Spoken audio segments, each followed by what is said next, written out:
Assalamualaikum warahmatullahi wabarakatuh. Halo anak-anakku sekalian, apa kabar?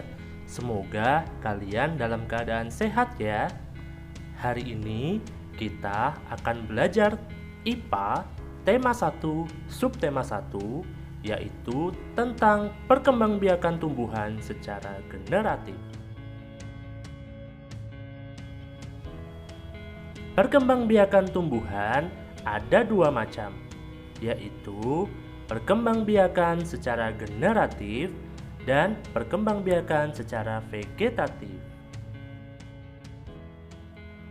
Perkembangbiakan generatif adalah perkembangbiakan makhluk hidup yang terjadi melalui perkawinan atau penyerbukan. Yang dimaksud dengan perkawinan adalah bertemunya sel kelamin jantan dan sel kelamin betina. Perkembangbiakan generatif melibatkan tumbuhan-tumbuhan yang memiliki bunga.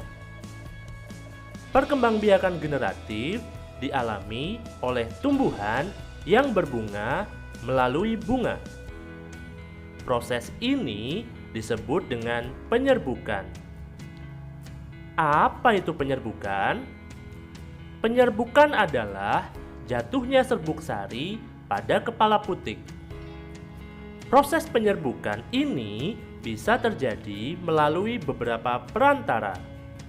Misalnya, angin, air, hewan, atau bahkan manusia.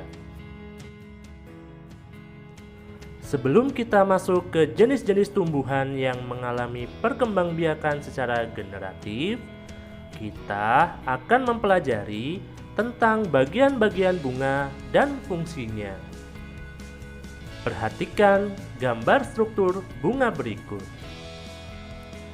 Pada struktur bunga tersebut ada beberapa bagian, yaitu tangkai bunga, dasar bunga, kelopak bunga, bakal biji, mahkota bunga, benang sari, kepala sari, tangkai putik, dan kepala putik.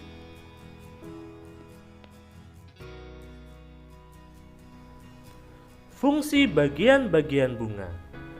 Yang pertama, tangkai bunga. Tangkai bunga berfungsi sebagai penopang sekaligus penghubung antara ranting dengan bunga. Berikutnya, dasar bunga. Dasar bunga berfungsi sebagai tempat bertumpunya mahkota dan bagian-bagian lain pada bunga. Selanjutnya, kelopak bunga. Kelopak bunga berfungsi sebagai pelindung dan menutupi bunga saat masih kuncup, sehingga bunga terlindungi dari paparan luar. Yang selanjutnya, bakal biji. Bakal biji berfungsi sebagai tempat terjadinya proses pembentukan biji untuk kemudian menghasilkan biji yang matang. Selanjutnya, mahkota bunga. Mahkota bunga adalah perhiasan bunga dan berfungsi sebagai pemikat bagi serangga agar hinggap dan membantu dalam proses penyerbukan. Selanjutnya, benang sari. Benang sari berfungsi sebagai organ reproduksi jantan pada bunga. Selanjutnya, tangkai putik. Tangkai putik berfungsi sebagai penyangga kepala putik agar tetap pada posisi yang mudah menerima serbuk sari. Dan yang terakhir, kepala putik. Kepala putik berfungsi sebagai tempat melekat dan masuknya serbuk sari.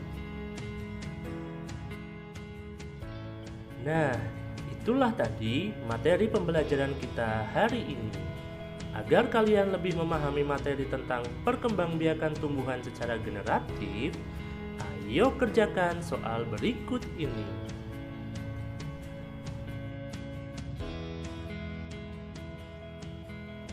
Demikianlah video pembelajaran kita tentang materi IPA tema 1 subtema 1.